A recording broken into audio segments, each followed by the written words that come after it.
그래서 이제 워렌 버펫이 이제 수익률 내기를 했어요. S&P 500 ETF랑 프로티지 파트너스 100만 달러 내기를 했어요. 근데 S&P 500 ETF 수익률이 85.4%로 높았고요. 프로티지 파트너 수익률은 22%밖에 안 됐어요. 이게 헤지펀드의 수익률은 거의 10년 동안. 네, 10년 동안 워렌 버펫은 S&P 500 ETF를 하고 그 헤지펀드 매니저는 뭐 4-5개 헤지펀드에 분산 투자해서 100만 달러 내기를 한 거예요. 근데 제가 너무 궁금한 거예요. 프리티지 파트너는 도대체 무엇에 투자했길래 22% 나왔나. 근데 22%는 아니고요. 이게 세금이랑 이제 수수료가 비싸가지고 22% 나온 거지만, 그래도 왜 어떻게 20%? 근데 애플이 2008년도에 7불이었어요. 2017년도에 42불이 되고. 그러니까 애플만 발견했어도 490% 수익을 할 수 있었죠.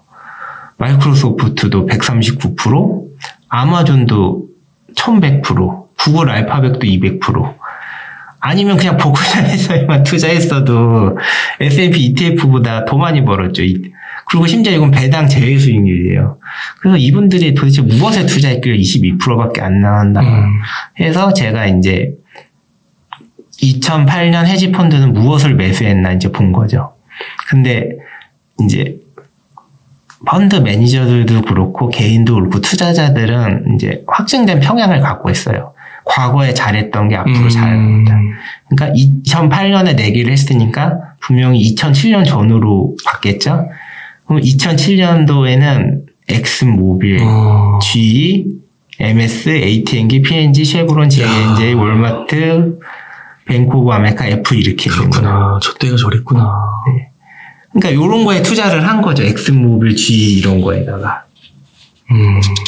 지금은 이제 탑10에서 사라졌네요. 거의 다. 탑10에 사라져니까 수익률이 거의 없는 거죠.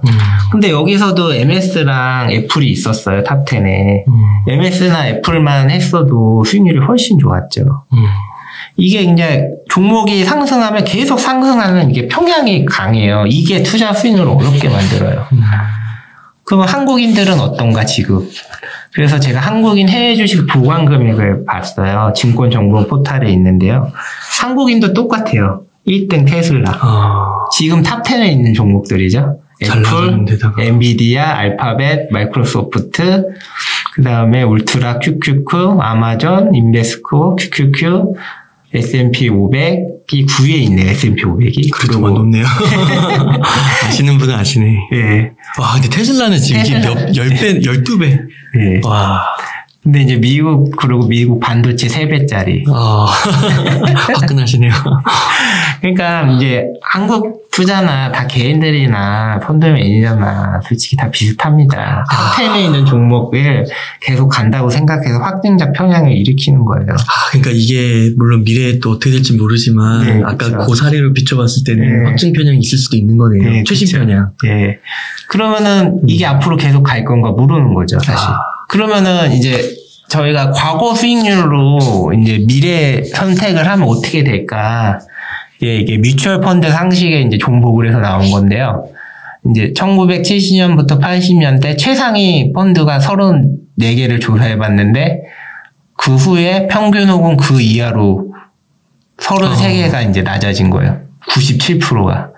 그리고 87년부터 97년도에 44개 최상위 펀드를 조사했더니 이거는 모두 다 평균 혹은 그 이하로 회귀한 거예요.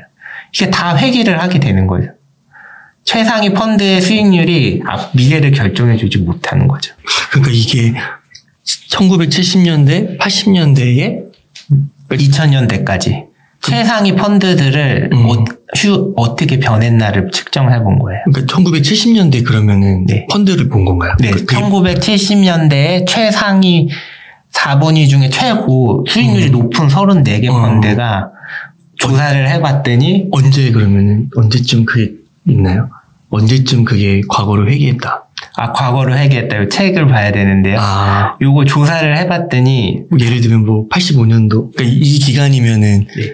81년일 수도 있고 82년일 수도 있고. 그쵸. 네. 네. 그것까지는 좀 더 확인이. 예, 그건 제 책에서 확인해봐야 될 것 같은데. 그건 제가. 결론적으로는 결국 평균이나 그 이하로 회귀했다는 거죠.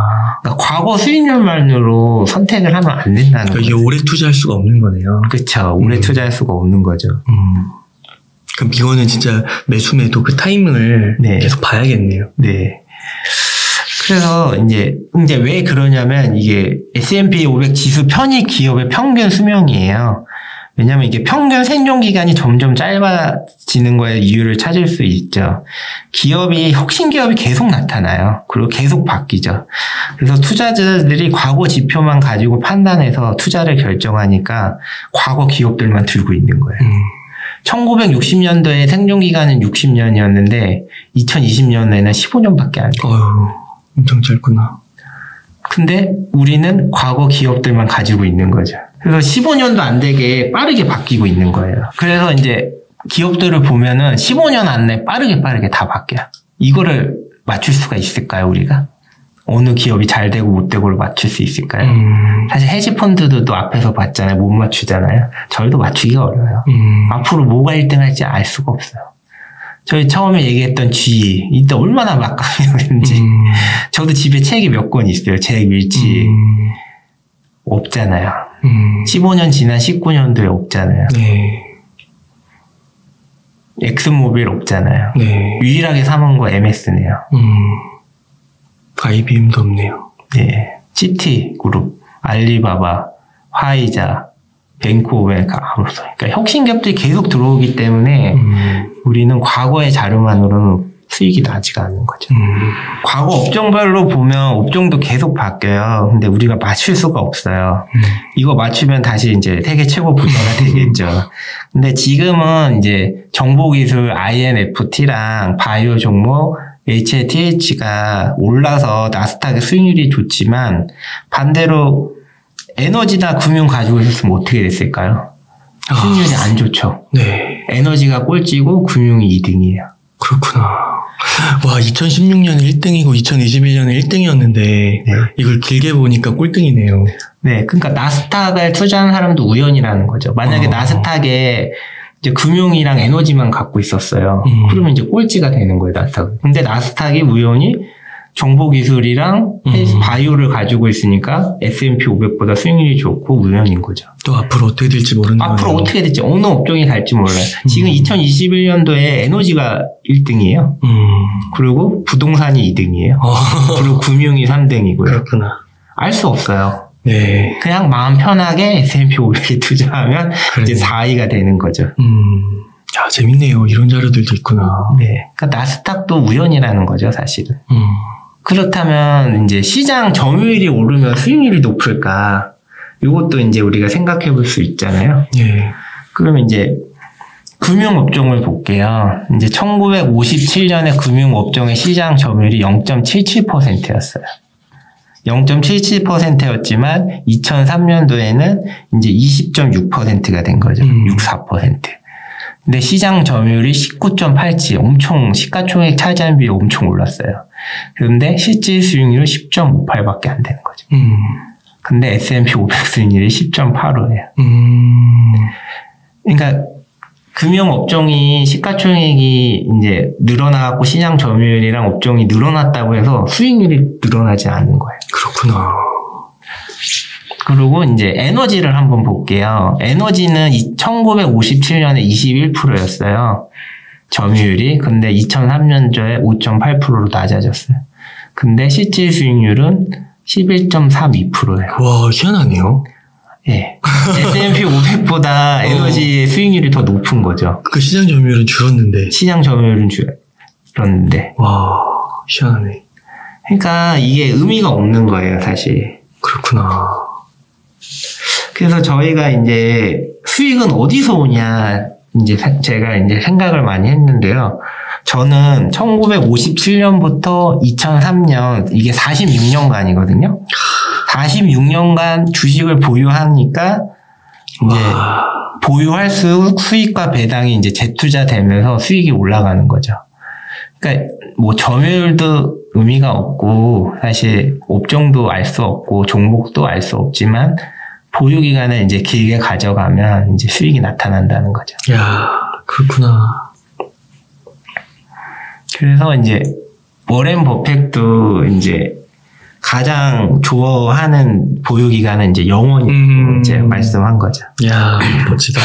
근데 이제 보유기간에 따라서 수익이 달라지기 때문에 나는 지수가 3000일 때 투자했는데 다른 사람은 지수가 2000일 때 투자해서 수익이 나보다 높을 거라고 생각하는 게 이게 잘못된 거죠.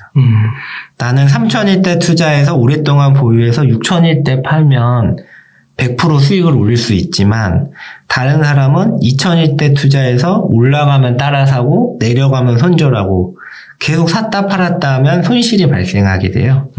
이런 바보 같은 이야기지만 역사적으로 너무 많아요.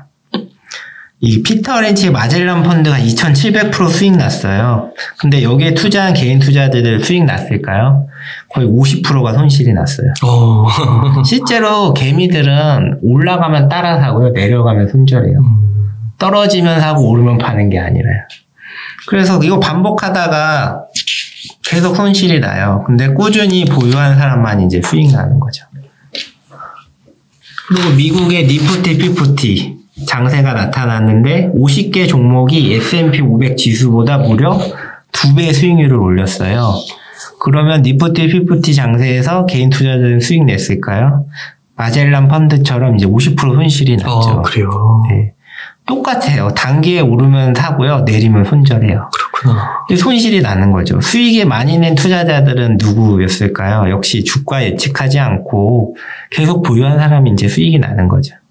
저희 코로나 때도 똑같아요. 자본시장 연구원에서 분석한 2020년 3월부터 10월까지 고객 20만 명의 주식 투자 중 전체 손실 46%가 손실한 거예요.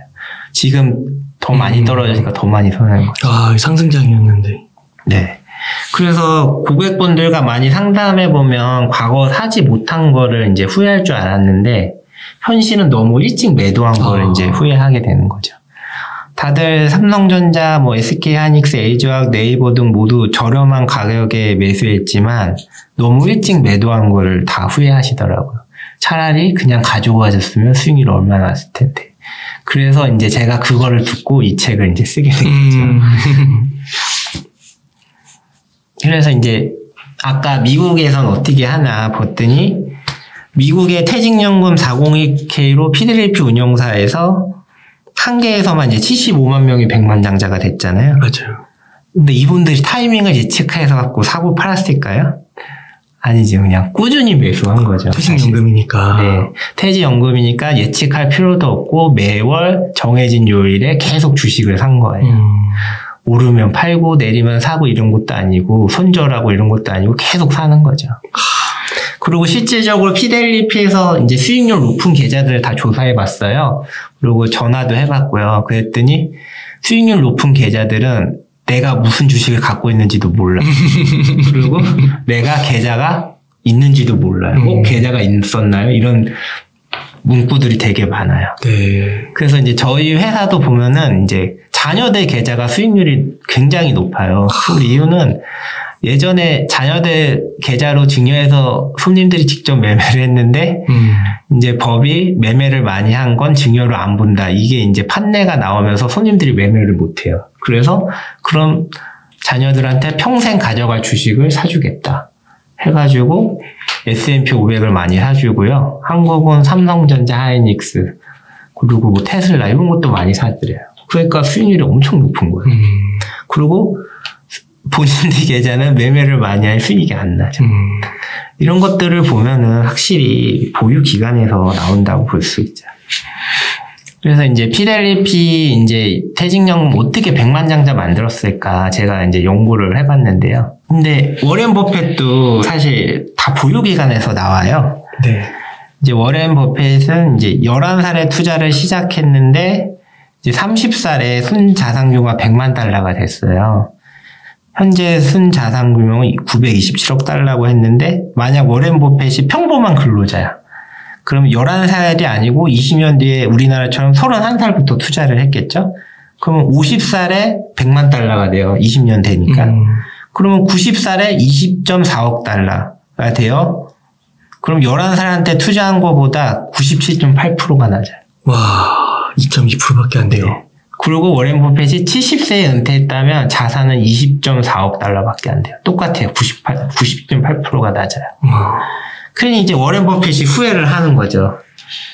아이, 5살 때 투자했으면은 100%는 더 벌었는데 내가 11살에 투자해가지고 그렇구나. 927억 달러밖에 못 번 거죠. 아, 이거 시간이라는 건 진짜 돌릴 수가 없잖아요. 네. 그렇구나. 여기서도 이제 복리 효과가 나오는 거예요. 30세부터 60세까지는 차트가 움직이질 않잖아요. 그러네요. 네, 이제 60살부터 기하급수적으로 이제 늘어나는 거죠. 20년은 최소 보유해야 되는 거네요. 네, 그쵸. 그래서 이제, 워렌 버핏은 이제 80년간 투자한 거잖아요. 11살부터 90살까지. 그럼 우리는 몇 살 때부터 투자해야 될까요? 우리도 1살 때부터 진짜 그래야 되네요. 100살 때까지 투자하면 돼요. 그리고 100살까지 투자해가지고 이제 물려주는 거죠. 증여나 상속으로 아이들이 또 1살 때부터 100살. 그럼 200년 투자를. 그리고 그 자식까지 이제 손자까지 하면 300년까지 투자하면은 우리도 워렌 버핏만큼 수익이 나지 않을까 제 바람입니다. 그 유대인도 이제 제가 고민 많이 해봤는데 유대인은 13살 때 성인식을 하면서 5만 불을 받아요. 이 돈으로 창업을 하거나 투자를 하게 되는데요. 일찍부터 투자를 해서 창업으로 성공하지 않은 유대인들도 부자로 살 수가 있었던 거예요. 이 돈 때문에. 네. 미국에서는 이제 25살에 이제 입사를 시작해서 401k를 투자하고요. 한국은 30살에 취업해서 투자를 하는 거죠. 이 보유 기간 차이가 많이 나는데요. 일단은 유대인이 13세부터 성인식을 해서 사촌들이 5만 달러를 줘요. 성인이 됐으니까 이제 친척들이 모여서 5만 달러를 줘요. 그럼 유대인이 13살인데 이분이 이제 투자를 해가지고 이제 이 돈으로 창업을 하거나 이제 노인이 돼서도 65세 돼서도 부유하게 살 수 있는 거예요. 그러니까 13세에 5만 불을 받아서 65세 은퇴 자금이 되면은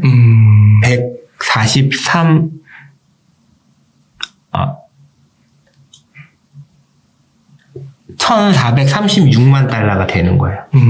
미국인은 389만 달러, 한국은 225만 달러. 그러니까 이 보유 기간에 따라서 수익금의 차이가 크니까 우리도 30살에 할 게 아니에요.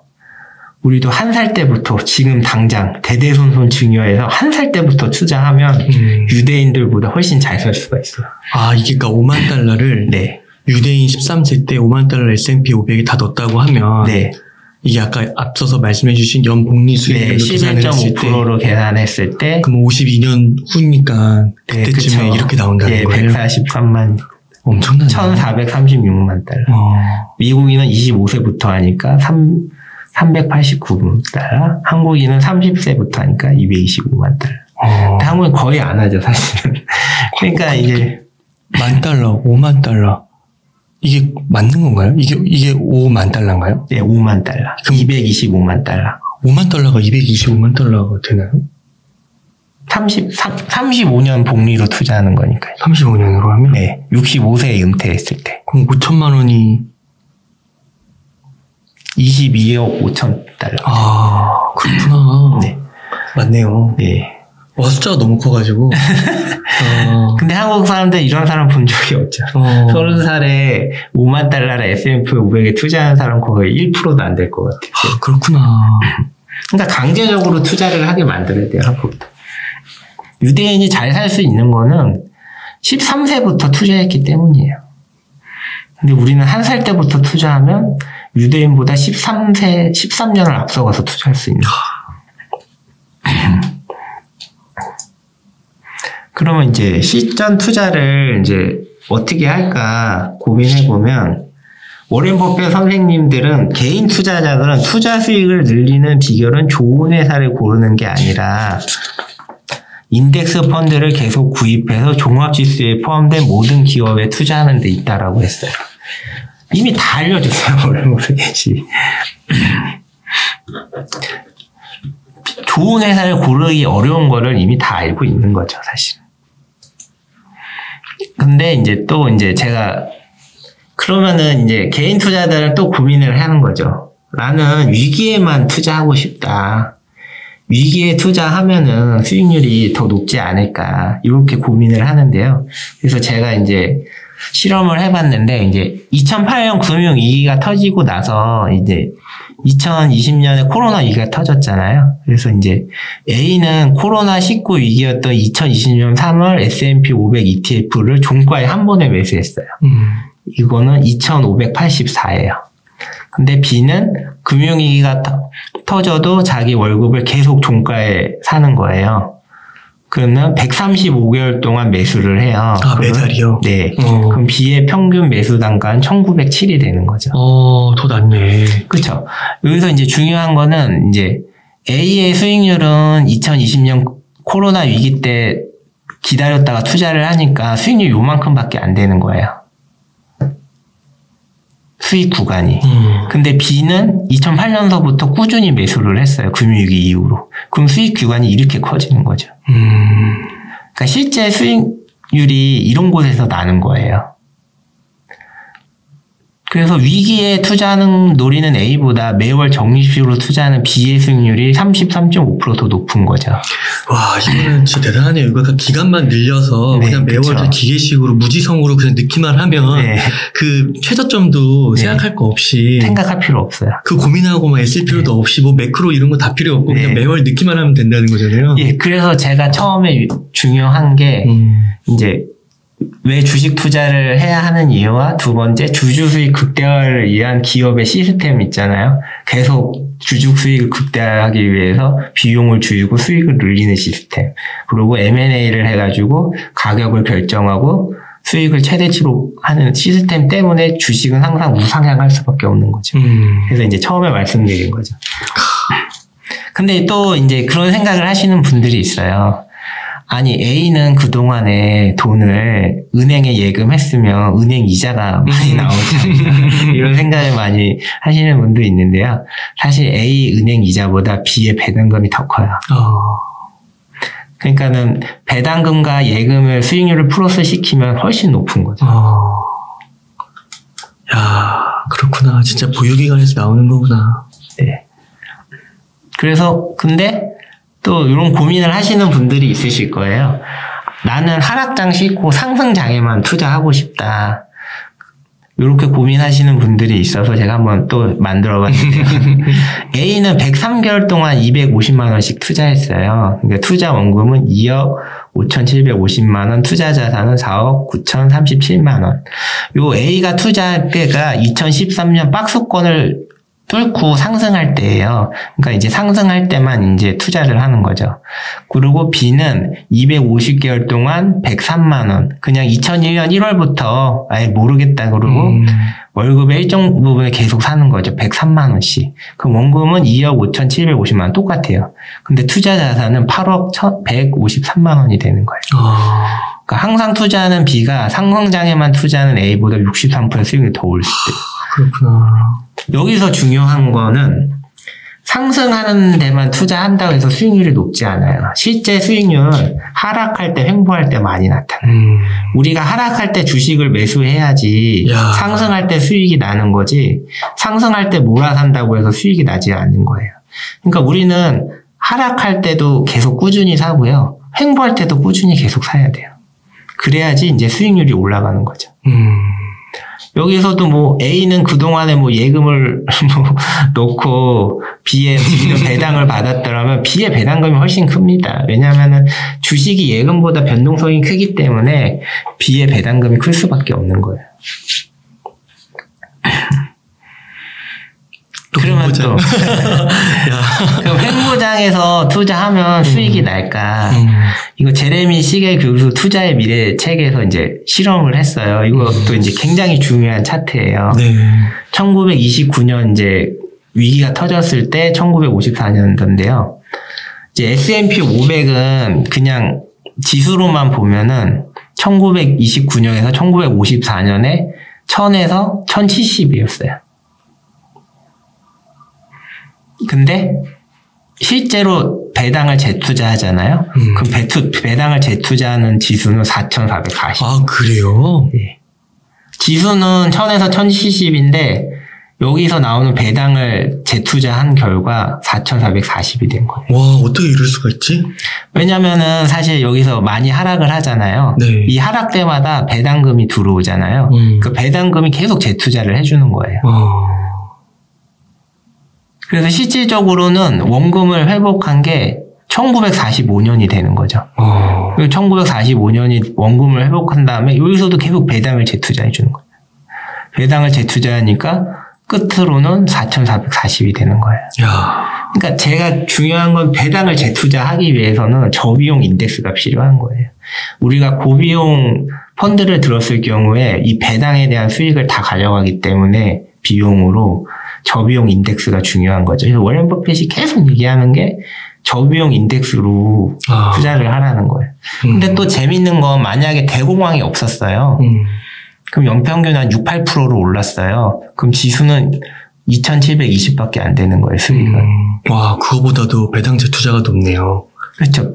대공황이 없을 때보다 대공황이 있어야지 수익률이 더 높은 거예요. 그러니까 우리가 지금 막 인플레이션이다 뭐다 해서 하락하고 막 이런 되게 고민이 많잖아요.